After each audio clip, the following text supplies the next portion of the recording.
తమిళనాడు మాజీ ముఖ్యమంత్రి దివంగత సీఎం జయలలిత జీవితం సినిమా రంగం నుంచే ప్రారంభమైంది.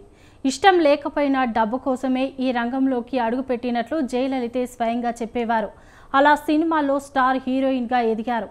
తెలుగు, తమిళంతో పాటు పలు భాషా చిత్రాల్లో ప్రముఖుల హీరోలందరి సరసన ఆమె నటించారు.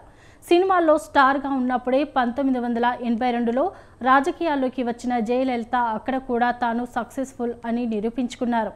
సినిమా రంగంలో ఉన్నప్పుడే భారీగా ఆస్తులు కూడబెట్టిన ఆమె రాజకీయాల్లో అక్రమంగా ఆస్తులు సంపాదించారనే ఆరోపణలు వచ్చాయి.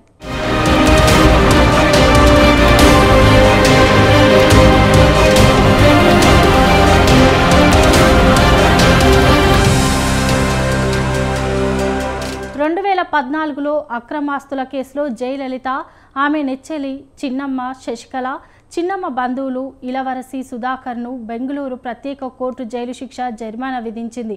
ఇందులో జయలలితకు 4 ఏళ్లు జైలు శిక్షతో పాటు 100 కోట్ల జరిమానా విధించింది. మిగిలిన వారికి తలా 10 కోట్లు జరిమానా, జైలు శిక్ష పడింది. దీనిని వ్యతిరేకిస్తూ అప్పీల్కు వెళ్లగా వారంతా నిర్దోషులుగా బయటపడ్డారు.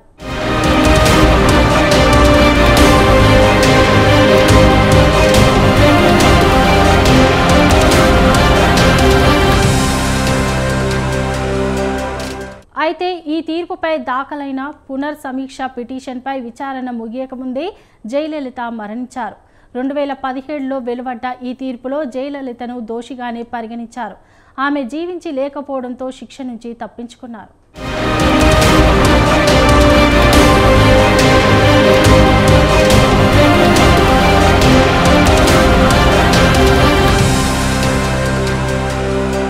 ఆదాయానికి మించిన ఆస్తుల కేసులో జయలలితను దోషిగా సిబిఐ కోర్టు గతంలోనే తేల్చింది. 2016లో జయలలిత మరణించిన తర్వాత ఈ కేసు విచారణను కోర్టు నిలిపివేసింది. ఆమె ఆస్తుల జప్తును సుప్రీంకోర్టు కూడా సమర్థించింది.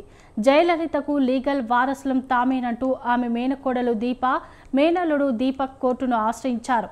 తాజాగా జయలలితకు చెందిన ఆస్తుల కేసులో ప్రత్యేక సిబిఐ కోర్టు కీలక ఆదేశాలు జారీ చేసింది. జప్తు చేసిన జయలలిత ఆస్తులన్నింటినీ తమిళనాడు ప్రభుత్వానికి బదిలీ చేయాలంటూ ఆదేశాలు ఇచ్చింది.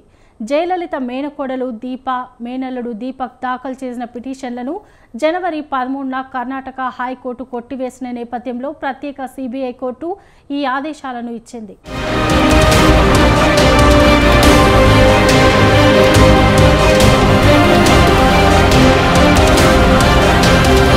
ప్రత్యేక కోర్టు ఈ కేసులో ఇతరులను దోషులుగా నిర్ధారించిందని, అందువల్ల ఆస్తుల జప్తు చెల్లుబాటు అవుతుందని హైకోర్టు తీర్పు ఇచ్చింది.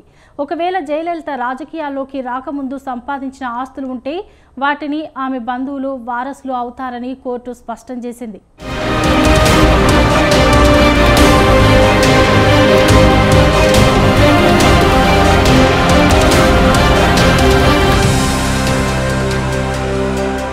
జయలలితకు చెన్నైలోని పోయస్ గార్డెన్లో వేద నిలయం పేరుతో పెద్ద బంగ్లా ఉంది.